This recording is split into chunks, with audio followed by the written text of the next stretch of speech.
नमस्कार बच्चों। आज आप सभी को 9वीं कक्षा के इस हिंदी तृतीय भाषा के कक्षा में आप सभी 9वीं के छात्र जो 8वीं कक्षा पास कर 9वीं कक्षा में प्रवेश कर रहे हैं, आप सभी को मैं महेश डी पतंगे डायमंड हाई स्कूल भलकी की ओर से इस ऑनलाइन क्लासेस पर आप सभी का हार्दिक स्वागत करता हूं। बच्चों, आज भारत ही नहीं बल्कि पूरा विश्व इस कोविड-19 कोरोना के बीमारी से, महामारी से जूझ रहा है। ऐसी स्थिति में हमारे डायमंड हाई स्कूल के तरफ से आप सभी छात्र और छात्राओं के लिए घर बैठे ऑनलाइन क्लासेस को प्रारंभ कर चुकी है। मैं आशा करता हूं कि आप सभी इस ऑनलाइन क्लासेस का अवश्य लाभ उठाएंगे और यशस्वी होंगे। फिर से एक बार आप सभी 9वीं के छात्र और छात्राओं को इस हिंदी कक्षा के ऑनलाइन क्लासेस में आपका हार्दिक स्वागत करते हुए आज हम हमारे हिंदी विषय की ओर बढ़ते हैं। बच्चों, 9वीं कक्षा में आपको हिंदी में कुल 17 पाठ है, जिसमें से 11 गद्य भाग है, 6 पद्य भाग है। तो उसी पद्य भाग में से आपको पहला पद्य है पाठ 1, जिसका शीर्षक है जय जय भारत माता। शीर्षक क्या है बच्चों? जय जय भारत माता। ये एक कविता है, कविता यानी पद्य है।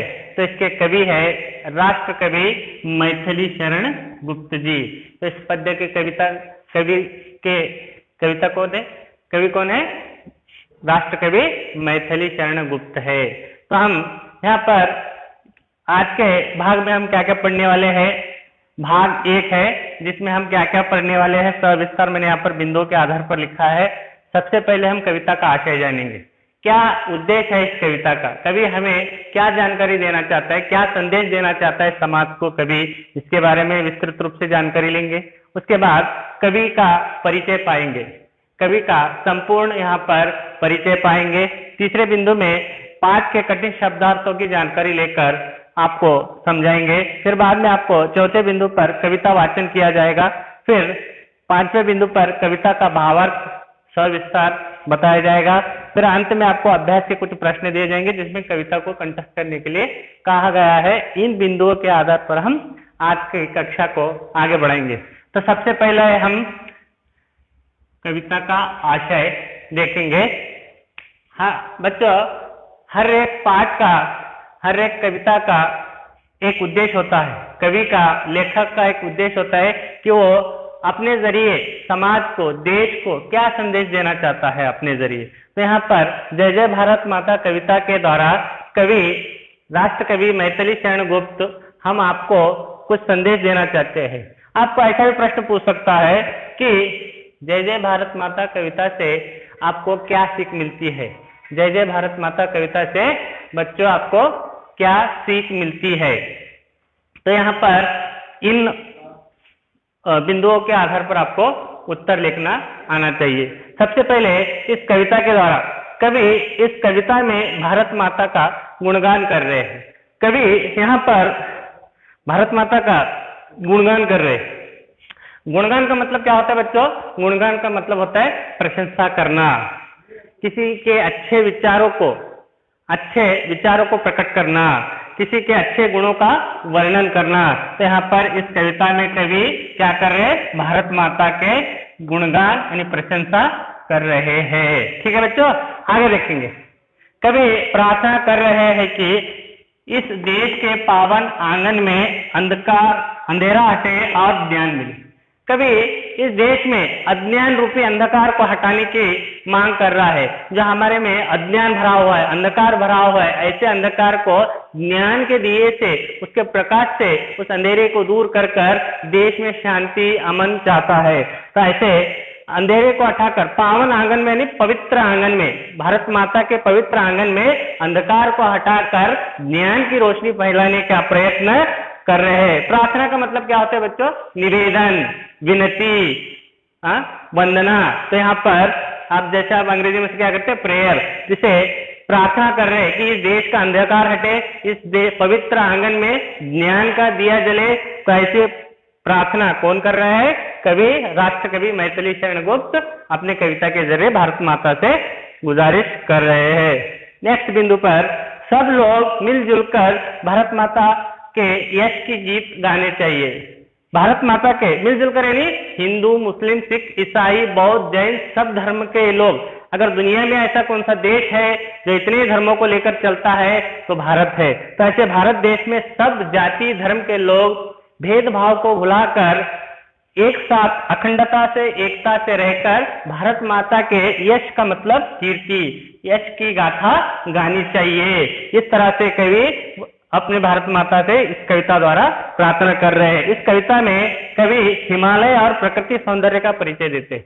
भाई इस कविता में उत्तर से लेकर दक्षिण तक, पूर्व से लेकर पश्चिम तक किस तरह से भारत विस्तृत है इसके बारे में कवि यहाँ पर सविस्तार जानकारी दे रहे हैं हमें। उत्तर में हिमालय है, दक्षिण में कन्याकुमारी तक भारत का विस्तृत के बारे में पूरी जानकारी और वहां के प्रकृति सौंदर्य के बारे में कवि यहाँ पर हमें समझा रहे हैं। कवि यहाँ पर प्रकृति सौंदर्य, निसर्ग के बारे में, यहाँ के नदियों के बारे में, पर्वतों के बारे में कवि हमको जानकारी दे रहे हैं। पेड़ पौधों के बारे में, फलों के बारे में, फूलों के बारे में कवि यहाँ पर हमें इस पद्य द्वारा, इस कविता द्वारा आपको जय जय भारत माता कविता के द्वारा ये सब जानकारी देने का प्रयत्न कवि इस कविता में कर रहे हैं। तो आपको प्रश्न आए तो ये सब बिंदुओं पर आपको लिखना आना चाहिए कि कवि इस कविता में भारत माता का गुणगान कर रहे हैं। कवि प्रार्थना कर रहे हैं कि इस देश के पावन आंगन में अंधकार हटे और ज्ञान मिले। सब लोग मिलजुल कर भारत माता की यश की गाथा गाए। और अंत में कह रहे हैं इस कविता में कवि हिमालय और प्रकृति सौंदर्य का परिचय दे रहे हैं। इसी प्रकार भारत माता का गुणगान सुंदरता से कौन कर रहा है? कवि, राष्ट्र कवि मैथिली शरण गुप्त जी यहाँ पर भारत माता का सुंदरता गुणगान कर रहे हैं। और आगे हम बढ़ते हैं कवि परिचय की ओर बढ़ते हैं। चलो बच्चों आगे बढ़ते हैं। पहले बिंदु में हमने देखा कि पाठ का आशय क्या है। अब दूसरे बिंदु में देख रहे हैं कवि का परिचय। यहाँ पर राष्ट्र कवि मैथिली शरण गुप्त जी का संपूर्ण परिचय यहाँ पर हम प्राप्त कर सकते हैं। आप सभी अपने अपने टेक्स्ट बुक निकाल कर देखिए उसमें कि किस तरह से इनका परिचय दिया गया है। आप इन पॉइंट्स को नोट भी कर सकते हैं, देख लीजिए इधर। यहाँ पर मैंने कवि परिचय को पूरा पॉइंट वाइज बनाया है मैंने। आप भी इसी तरह बनेंगे तो आपको आसान होगा पढ़ने में। कवि का नाम फर्स्ट पॉइंट है। कवि का नाम है कवि मैथिली शरण गुप्त।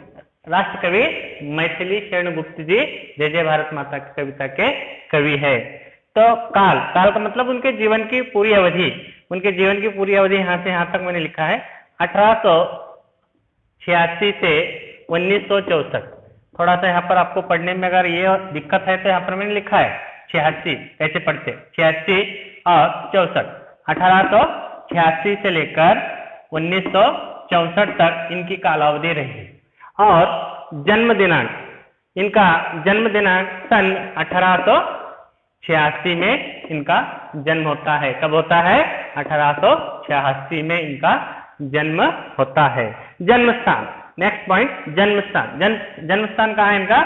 उत्तर प्रदेश के झांसी जिले के चिरगांव में इनका जन्म हुआ था। कहाँ पर बच्चों? आपको प्रश्न पूछ सकता है राष्ट्र कवि मैथिली शरण जी का जन्म कहाँ हुआ या कब हुआ, तब आपको उत्तर देने आना चाहिए। उत्तर प्रदेश के झांसी जिले चिरगांव में सन 1886 में इनका जन्म होता है। पिता का नाम, इनके पिता का नाम श्री सेठ रामचरण था। क्या था? श्री सेठ रामचरण मैथिली शरण गुप्त के पिता का नाम था। आगे बढ़ते हैं इनके प्रमुख रचनाओं के तौर। इन्होंने अपने जीवन में कुछ प्रमुख रचनाओं को लिखा है, तो उन प्रमुख रचनाओं को यहाँ पर मैं जानकारी दे रहा हूँ आपको। जैसे उस प्रमुख रचनाओं में सबसे पहले है पंचवटी। पंचवटी नामक एक रचना इन्होंने लिखी है।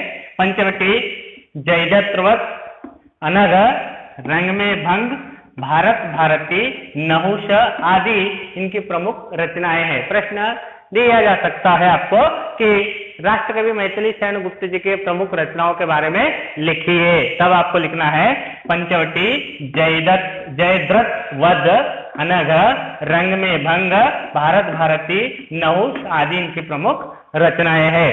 अब इनकी महाकाव्य कौन सी? महाकाव्य यानी एक बड़ा सा ग्रंथ जो रामायण महाभारत रहते ना, उसी प्रकार महाकाव्य है। इन्होंने एक महाकाव्य की रचना की है। इनकी महाकाव्य का नाम क्या है? सांकेत। क्या है इनकी महाकाव्य का नाम? सांकेत। याद रखिए बच्चों। इनकी भाषा कैसी है? आपकी भाषा सरल, सरस और शैली रोचक है। इनकी भाषा जन सामान्य को समझने वाली जैसी सरल, सहज और शैली रोचक है। इसमें आपको इनकी भाषा के बारे में बताया गया है। अब इनको कौन कौन से पुरस्कार प्राप्त है, कौन कौन से इनाम, पुरस्कार, पारितोष प्राप्त है, यहाँ पर देखेंगे। सबसे पहला इनको पुरस्कार साहित्यिक सेवा के समानार्थ सन 1961, यहाँ पर भी मैंने लिखा है किस तरह से पढ़ा जाता है। 61, 1900 तो आप बोल सकते हैं, तो यहाँ पर 1961 में उन्हें पद्म भूषण उपाधि मिली थी। पद्म भूषण किसे कहते हैं बच्चों? भारत सरकार के द्वारा दिए जाने वाले उत्तम नागरिकों को कुछ पुरस्कार दिए जाते हैं, जो उनके उत्तम सेवाओं के लिए भारत सरकार अपनी ओर से कुछ पुरस्कार देते हैं, जिनमें से सबसे उत्तम पुरस्कार, सर्वश्रेष्ठ पुरस्कार भारत रत्न है। भारत रत्न के बाद पद्म विभूषण है, उसके बाद पद्म भूषण और पद्म श्री, ये कुछ पुरस्कार है। तो उन्हीं पुरस्कारों में से राष्ट्रकवि मैथिली शरण को कौन सा पुरस्कार मिला था? पद्म भूषण, जो इन्हें उपाधि किसके लिए? साहित्यिक सेवा के क्षेत्र में सम्मान के तौर पर उन्हें 1961 में, कब? 1961 में इन्हें ये पुरस्कार दिया गया। आगे देखते हैं। सांकेत महाकाव्य पर आपको गंगा प्रसाद पारितोषिक मिला था। सांकेत, जैसे मैंने कहा राष्ट्रकवि मैथिली शरण जी का महाकाव्य कौन सा है? सांकेत। उस सांकेत के लिए कौन सा पुरस्कार मिला उनको? गंगा प्रसाद पारितोषिक। पारितोषिक का मतलब होता है पुरस्कार। तो ये उनके कुछ प्रमुख पुरस्कार मिले हैं। और आगे बढ़ते हैं हम। चलिए बच्चे, कवि परिचय की ओर बढ़ते हैं। 10वां बिंदु है यहाँ पर। मैथिली शरण गुप्त जी आप राज्यसभा के मनोनीत नामांकित सदस्य रहे। राज्यसभा, आपने लोकसभा और राज्यसभा का नाम आपने सुना होगा। राज्यसभा इस सदन के वो सदस्य भी रहे। नामांकित यानी मनोनीत यानी नॉमिनेशन, जैसे किसी नॉमिनेट बोलते ना, तो भारत के राष्ट्रपति राज्यसभा के लिए 12 सदस्यों को प्रधानमंत्री के राय पर उनको चुना जाता है। तो उन्हीं में से एक सदस्य भी रहे जो राज्यसभा के सदस्य कौन रहे? कवि मैथिली शरण गुप्त राज्यसभा के नामांकित सदस्य भी रहे। देहांत इनका, अंत में देहांत या निधन 1964 में इनका देहांत होता है। कब होता है बच्चों? इनका देहांत 1964 में होता है। आगे तीसरे बिंदु पर हम बढ़ते हैं। तीसरे बिंदु पर कठिन शब्दार्थ। कठिन शब्दार्थ अगर समझ में आया तो आपको कविता भी आसानी से समझ में आ सकती है। तो इन कठिन शब्दार्थों को जान लेंगे। तो सबसे पहला शब्द है हिया। हिया शब्द का अर्थ होता है हृदय। हिया शब्द का अर्थ क्या होता है? हृदय। छाती, छाती शब्द का अर्थ होता है वृक्षस्थल या सीना। वृक्षस्थल या सीना जिसे हम कहते हैं। स्रोत, स्रोत का मतलब स्रोत या मूल। स्रोत या मूल, किसी नदी का मूल उगम जिसे हम क्या कहते हैं? नदी का धारा जिसे हम क्या कहते हैं? स्रोत या मूल कहते हैं। अगला शब्दार्थ है आंचल। आंचल का मतलब होता है बच्चों दामन, पल्ला, छोर। छोर उसे भी कहा जाता है किनारे का भाग। किनारे का भाग, जैसे कन्नड़ में से सीरे चेरुगु बोलते हैं, चेरुगु बोलते हैं, मडिलु बोलते हैं, जिसे आंचल कहा जाता है। साड़ी का अंतिम भाग उसे पल्लू, पल्ला या दामन कहा जाता है, या छोर भी कहा जाता है। नाता शब्द संबंध या रिश्ता, रिलेशन, भाई बहन का रिश्ता, माँ बाप का रिश्ता, हर एक रिश्ते को यहाँ पर हम क्या कहते हैं? नाता शब्द से जोड़ते हैं। नाता यानी रिश्ता या संबंध। यश, यश का मतलब होता है बच्चों कीर्ति, यशस, सक्सेस जिसे बोलते हैं हम। आगे चलकर धानी। धानी का मतलब होता है हल्का हरा रंग। धानी का मतलब क्या होता है बच्चों? हल्का सा हरा रंग, हरा रंग। मनोनीत, मनोनीत का मतलब यहाँ पर मैंने बताया नामांकित यानी चुना हुआ या नामांकित किया हुआ। तो अब हम शब्दार्थ कवि परिचय होगा। अब हम कविता के वाचन की ओर बढ़ते हैं। बच्चों अपने टेक्स्ट बुक निकालिए। अब हम पद्य वाचन की ओर, कविता वाचन की ओर बढ़ रहे हैं। तो आप भी जैसे मैं पढ़ूंगा वैसे ही आप उसको वहां पर देखेंगे कि कौन सा शब्द कैसे उच्चार करना है, तो आपको भी समझ में आएगा। चलिए पाठ 1, जय जय भारत माता, कविता या पद्य, कवि मैथिली शरण गुप्त जी। यहाँ पर मैं कविता वाचन कर रहा हूँ। जय जय भारत माता, ऊंचा हिया हिमालय तेरा, उसमें कितना स्नेह भरा, दिल में अपने आग दबाकर रखता हमको हरा भरा, सौ सौ से बह बह कर है पानी फूटा आता, जय जय भारत माता। कमल खिले तेरे पानी में, धरती पर है आम फले, इस धानी आंचल में देखो कितने सुंदर भाव फले, भाई भाई मिल रहे सदा ही, टूटे कभी न नाता, जय जय भारत माता। तेरी लाल दिशा में ही माँ सूरज चंद्र सूरज चिरकाल रहे, तेरे पावन आंगन में अंधकार हटे और ज्ञान मिले, मिलजुल कर ही हम सब गाए तेरी यश की गाथा, जय जय भारत माता। तो यहाँ पर कवि मैथिली शरण गुप्त जी ने सुंदरता से भारत माता का गुणगान करते हुए इस कविता में 3 पंक्तियों में अपने विचारों को प्रस्तुत किए हैं, जो मैंने अभी आपको कविता पढ़कर सुनाया। एक बार इसे वाचन के तौर पर, गायन के तौर पर मैं पढ़ रहा हूं, ध्यान से आप इसे देखिए। जय जय भारत माता, जय जय भारत माता, ऊंचा हिया हिमालय तेरा, उसमें कितना स्नेह भरा, दिल में अपने आग दबाकर रखता हमको हरा भरा, सौ सौ स्रोतों से बह बह कर पानी फूटा आता, जय जय भारत माता, जय जय भारत माता। कमल खिले तेरे पानी में, कमल खिले तेरे पानी में, धरती पर है आम फले, इस धानी आंचल में देखो कितने सुंदर भाव पले, भाई भाई मिल रहे सदा ही, टूटे कभी न नाता, टूटे कभी न नाता, जय जय भारत माता, जय जय भारत माता। तेरी लाल दिशा में ही माँ चंद्र सूर्य चिरकाल रहे, तेरी लाल दिशा में ही माँ चंद्र सूर्य चिरकाल रहे, तेरे पावन आंगन में अंधकार हटे और ज्ञान मिले, मिलजुल कर ही हम सब गाए तेरी यश की गाथा, मिलजुल कर ही हम सब गाए तेरी यश की गाथा, जय जय भारत माता, जय जय भारत माता, जय जय भारत माता। चलो बच्चों, अब हम कविता के, जय जय भारत माता कविता के पद्य के एक एक प्यारा का भावार्थ हम संक्षिप्त रूप में जानेंगे। तो कवि यहाँ पर जय जय शब्द का अर्थ पहले आप जान लीजिए। जय जय मतलब भारत माता तेरी विजय हो, भारत माता तेरी सफलता हो, भारत माता तेरी यशस हो, जय जय भारत माता। यानी भारत माता की जय जयकार कौन कर रहे हैं? कवि मैथिली शरण गुप्त अपने सुंदर शब्दों में भारत माता का गुणगान कर रहे हैं। भारत माता के हिमालय, नदियां, प्रकृति सौंदर्य का सुंदर सा चित्रण अपनी कल्पना से आपके सामने कवि मैथिली शरण गुप्त जी प्रस्तुत कर रहे हैं। जैसे दुनिया में, जैसे मैंने बताया, अगर सब लोग एकता से, अखंडता से, सभी जाति धर्म के लोग मिलकर रहने वाला देश कौन सा है? भारत। ऐसे भारत देश की कीर्ति की गाथा कौन गा रहे हैं? मैथिली शरण गुप्त। हम एक एक प्यारा का, एक एक लाइन का भावार्थ हम यहाँ पर जानेंगे। सबसे पहले कवि यहाँ पर कह रहे हैं, जय जय भारत माता, जय जय भारत माता, हे भारत माता तुम्हारी जय हो, हे भारत माता तुम्हारी जय हो। तो इस प्रकार से भारत माता का जय जय गान कौन कर रहे हैं? कवि, राष्ट्र कवि मैथिली शरण गुप्त। ऊंचा मतलब बहुत ही ऊंचे स्थान पर रहने वाला, ऊंचाई के स्थान पर रहने वाला, विशाल स्थान पर रहने वाला हिया का मतलब हृदय, हिया का मतलब क्या होता है बच्चों, हृदय।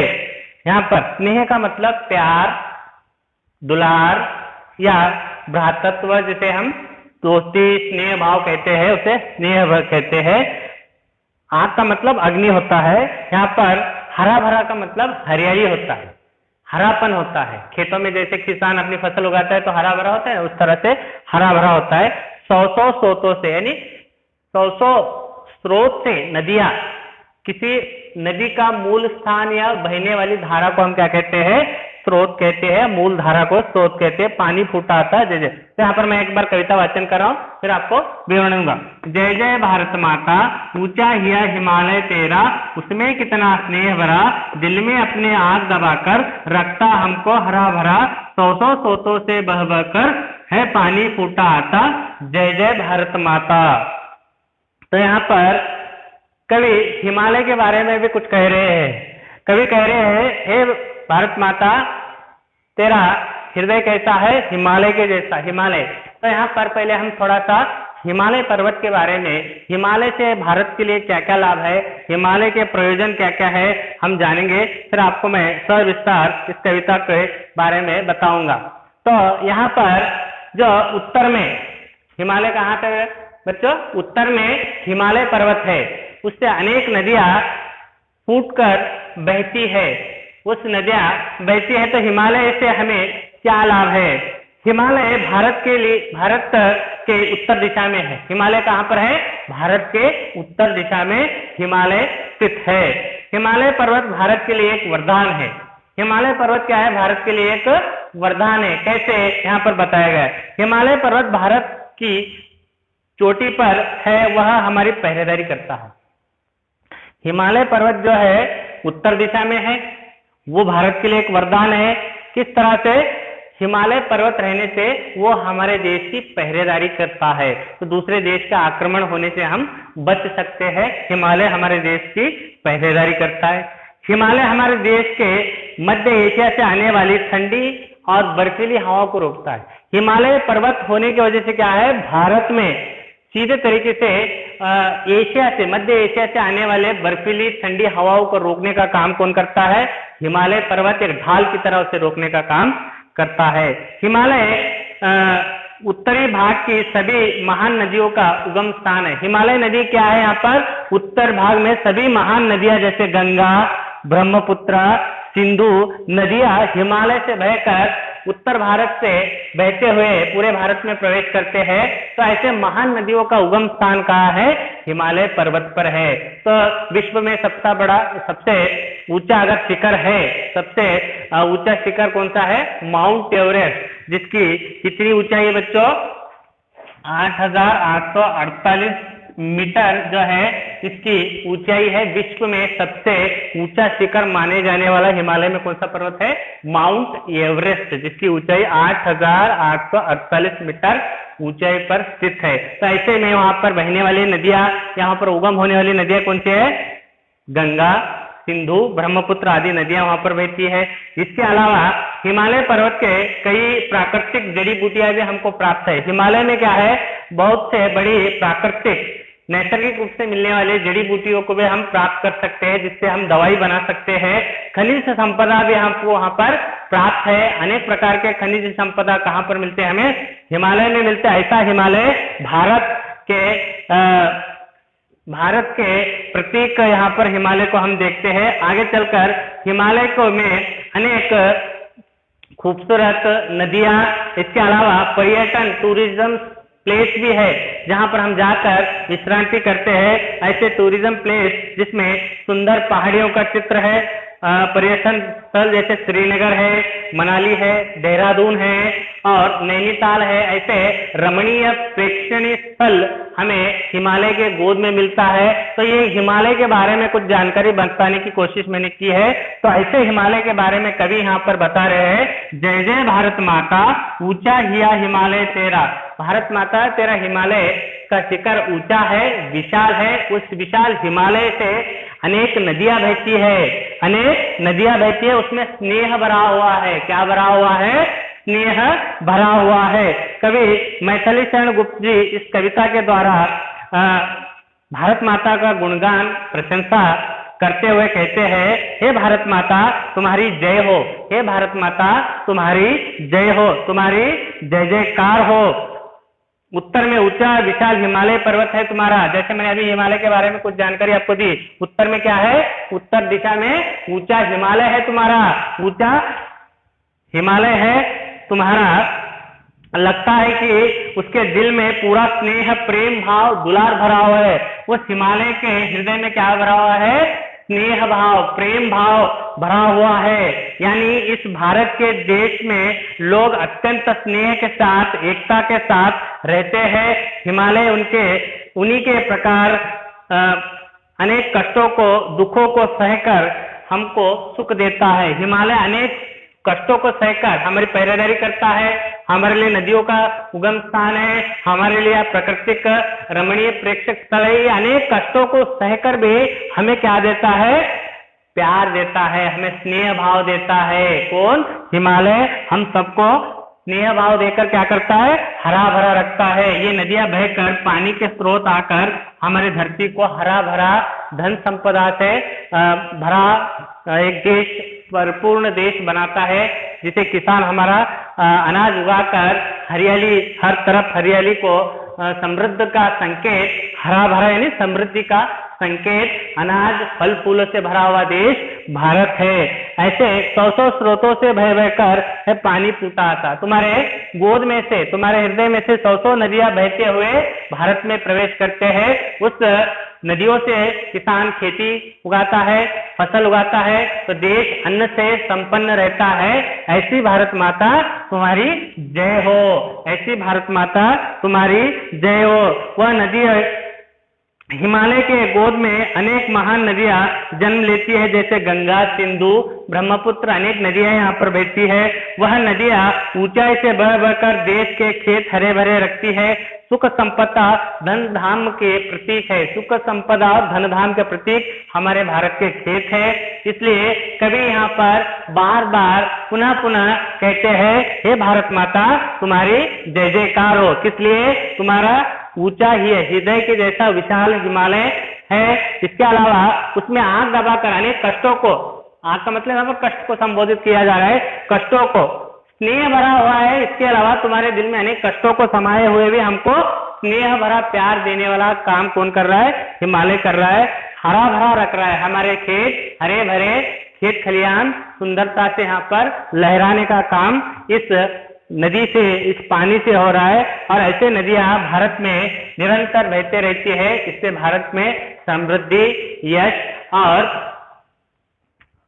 प्रकृति के देन को यहाँ पर भारत माता के सामने कवि सुंदरता के साथ यहाँ पर प्रस्तुत कर रहे हैं। यहाँ पर इसका आशय, यहाँ पर आपको प्रश्न पूछ सकते हैं कि कवि किस देवी की वंदना कर रहे हैं, तो आप यहाँ पर उत्तर लिखने आना चाहिए। कवि भारत माता का, भारत माता देवी का वंदना करते हैं।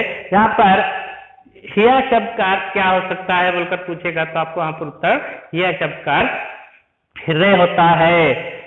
ऊंचा हिया क्या है बोलकर आपको भी प्रश्न पूछ सकता है। ऊंचा हिया हिमालय है, तो हिमालय में क्या भरा हुआ है, ऐसा भी प्रश्न आपको पूछ सकता है। हिमालय में स्नेह भरा हुआ है। हिमालय में क्या भरा हुआ है बच्चों, स्नेह भरा हुआ है। तो 100 स्रोतों से क्या बहकर आते हैं, 100 स्रोतों से पानी फूटा आता है। इसके अलावा यहाँ पर भारत के खेत कैसे हैं, हरे भरे हैं। तो इस प्रकार से हम इस पंक्ति को हम सविस्तार यहाँ पर पढ़ सकते हैं। तो यहाँ पर मैंने चित्र में आपको बताया, यह हिमालय पर्वत है जिससे नदियां बह रही है। तो आगे के पंक्ति में इसे हम सविस्तार जानेंगे। तो यहाँ पर सविस्तार आगे के पंक्ति में हम जानेंगे। तो इस प्रकार इस पहली पंक्ति में कवि हमें ये संदेश देना चाहते हैं कि हे भारत माता तुम्हारी जय जयकार हो, हे भारत माता तुम्हारी जय हो, हे भारत माता तुम्हारा विजय हो। यहाँ पर कवि मैथिली शरण गुप्त इस कविता में, कविता द्वारा भारत माता का सुंदर प्रकार से गुणगान कर रहे हैं और प्रशंसा करते हुए कहते हैं, हे भारत माता तुम्हारी जय हो, तुम्हारी जय जयकार हो। उत्तर में ऊंचा हिमालय है, ऊंचा विशाल हिमालय तुम्हारा। उत्तर में क्या है, उत्तर दिशा में ऊंचा हिमालय है स्थित है, जो हमें पहरेदारी के रूप में हमारी रक्षा कर रहा है, जो हमें दूसरे देश से आक्रमण करने से बचा रहा है। ऐसा विशाल हिमालय है तुम्हारा, जो ऊंचा है और विशाल है। लगता है कि उसके दिल में पूरा स्नेह भाव भरा हुआ है। हिमालय के दिल में क्या भरा हुआ है? स्नेह भाव भरा हुआ है। हिमालय के दिल में प्रेम भाव भरा हुआ है। हिमालय के दिल में दुलार भाव भरा हुआ है। स्नेह का भाव उसमें कितना भरा हुआ है, कूट कूट कर भरा हुआ है, दिल में अपने आग दबाकर। तो यहाँ पर दिल में अनेक कष्टों को दबाकर, दिल में अनेक प्रकार के दुखों को दबाकर भारत माता हमको नदी के रूप में, हिमालय से बहने वाली नदी के रूप में आकर हमें सुख संपदा धन धाम को, यहाँ पर हिमालय रूपी नदी यहाँ पर हमें संपदा को बरकरार रखने में प्रयत्न कर रही है। और यहाँ हिमालय से उगने वाले अनेक नदियां हैं, जैसे गंगा हो सकती है, ब्रह्मपुत्र हो सकती है, सिंधु, इनके और भारत में बहते बहते अनेक उपनदियां बनकर पूरे भारत को जल देने का काम, पानी देने का काम हिमालय की नदियां यहाँ पर कर रही है। तो इस प्रकार हिमालय के गोद में अनेक महान नदियां जन्म लेती है, जैसे गंगा, सिंधु, ब्रह्मपुत्र आदि। वह नदियां ऊंचाई से बह बहकर देश के खेत हरे भरे रखती है। सुख संपदा धन धाम के संकेत के रूप में यहाँ पर हम कवि इस कविता में प्रस्तुत कर रहे हैं। कवि मैथिली शरण गुप्त पूरे हिमालय के बारे में विस्तृत जानकारी और उसके स्नेह के बारे में बता रहे हैं, उसके कष्टों के बारे में बता रहे हैं। और यहाँ पर बहकर आने वाले अनेक नदियों का यहाँ पर जिक्र कवि मैथिली शरण गुप्त इस कविता के पहली पंक्ति के द्वारा आपके सामने प्रस्तुत कर रहे हैं। तो इस प्रकार से हम पहले पंक्ति का आशय जान सकते हैं। तो बच्चों, मैं आशा करता हूं कि आपको ये पंक्तियां, ये आज के विषय में आज हमने जो पढ़ा, कविता का आशय और कवि परिचय और कठिन शब्दार्थ और कविता का पहला पंक्ति का भावार्थ आप सभी को समझ में आया होगा। और आपको अगर कुछ मुझसे प्रश्न पूछना हो या कुछ आपको इस पाठ से संबंधित कुछ दिक्कतें हो, तो आप मुझे संपर्क कर सकते हैं। शाम 5 बजे से 6 तक आप मुझे मेरे नंबर पर फोन कर अपने प्रश्नों का उत्तर पा सकते हैं।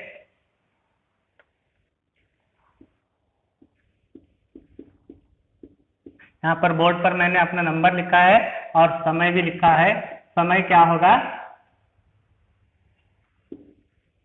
समय शाम के 5 से 6 तक 9902467127 मेरा मोबाइल नंबर रहेगा। आप कोई भी अगर समस्या हो इस पाठ से संबंधित और आपके लिए आज का समस्या हो या कोई भी दिक्कत हो, मुझे बेझिझक आप प्रश्न को पूछ सकते हैं और जितना हो सका मुझसे उसके उत्तर देने का प्रयास मैं अवश्य करूंगा। और आज के लिए आपका गृह कार्य यानी होमवर्क नोट कर ले। आज आप इस कविता के पंक्ति को 2 बार लिखकर निकाले और कठिन शब्दार्थ और 1 बार पोयम को ठीक तरह से वाचन कर ले, कवि परिचय पढ़ ले। तो इस प्रकार से आपको और आशय को भी पढ़ ले, तो ये आपका गृह कार्य होगा। आशा करता हूं कि ये कक्षा आपको समझ में आएगी। फिर अगले कक्षा में मिलेंगे। धन्यवाद।